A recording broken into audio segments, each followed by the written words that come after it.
रावण अपने पुत्र मेघनाद से कहता है, हे मेघनाद, आज मैं तुझे एक ऐसा गूढ़ उपदेश देने जा रहा हूँ जिसे सुनकर तू समझ पाएगा कि बेटी का स्थान परिवार और समाज में कितना विशिष्ट है और क्यों कहा गया है कि बेटी को कभी भी अपने ही किसी रिश्तेदार के घर नहीं छोड़ना चाहिए। जब कन्या को रिश्तेदारों के घर छोड़ा जाता है तब उसका पालन पोषण केवल परिवार की मर्यादा में नहीं बल्कि अन्य भावनाओं के अधीन होने लगता है। रिश्तेदार चाहे कितने भी निकट क्यों ना हो, परंतु बेटी उनके लिए उतनी ही आत्मीय नहीं हो सकती जितनी अपने पिता और माता के लिए होती है। बेटी जब अपने घर में रहती है तो वह पिता के स्नेह, माता की ममता और भाई के संरक्षण में सुरक्षित रहती है, परंतु रिश्तेदारों के घर वह इन तीनों का पूर्ण आशीष नहीं पा सकती। हे मेघनाद, धर्म यह कहता है कि बेटी को अपने कुल की मर्यादा और संस्कारों में ही बड़ा किया जाए। यह पिता का परम कर्तव्य है। यदि पुत्र को गुरुकुल में भेजना धर्म सम्मत है तो पुत्री के लिए यह मार्ग भिन्न है। पुत्र का शिक्षण और तपस्या भार भी हो सकती है, परंतु पुत्री का पालन पोषण सदैव कुल की छाया में होना चाहिए। हे मेघनाद, व्यवहार की दृष्टि से भी देख, बेटी अत्यंत कोमल हृदय वाली होती है।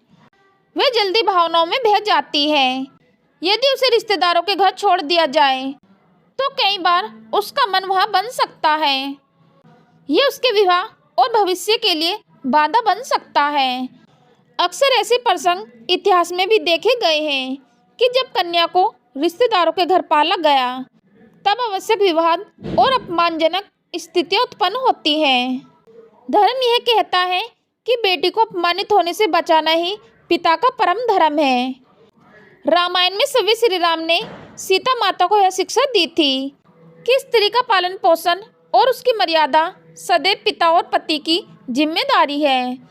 जनक ने सीता को अपने घर में ही पुष्ट किया और तभी उन्हें सीता जैसी पतिव्रता धर्म परायण कन्या मिली। सोचो, यदि जनक ने सीता को किसी रिश्तेदार के घर पाला होता तो क्या वह वही सीता होती जो अग्नि परीक्षा देकर भी धर्म की मर्यादा को स्थिर रखती है?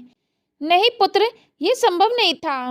हे मेघनाद, अब तू समझ कि बेटी को रिश्तेदारों के घर क्यों नहीं छोड़ना चाहिए। यह शास्त्र विरुद्ध है, यह कुल की मर्यादा के विपरीत है। इससे कन्या का धर्म और भविष्य संकट में पड़ सकता है। बेटी पिता के घर में लक्ष्मी के समान होती है। उसे वही सुरक्षित रखना चाहिए जब तक उसका विवाह उचित स्थान पर ना हो। यही धर्म है, यही पिता का कर्तव्य है। इसलिए हे मेघनाद, स्मरण रख, बेटी को रिश्तेदारों के घर छोड़ना कुल की जड़ों को काटने जैसा है। उसे सदैव अपने घर में सहज कर रखना चाहिए। यही हिंदू धर्म का आदेश है और यही रामायण का संदेश।